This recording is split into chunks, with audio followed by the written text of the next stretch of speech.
प्रथम दीक्षा दीजिए।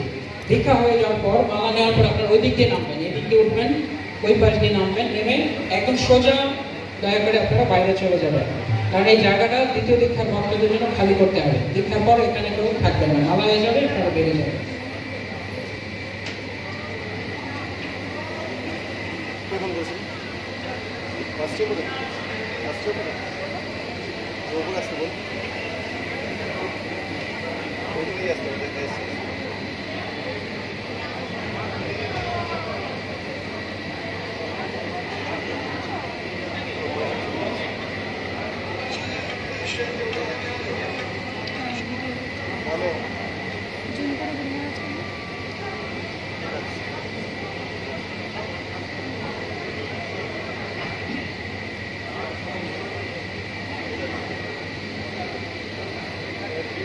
video.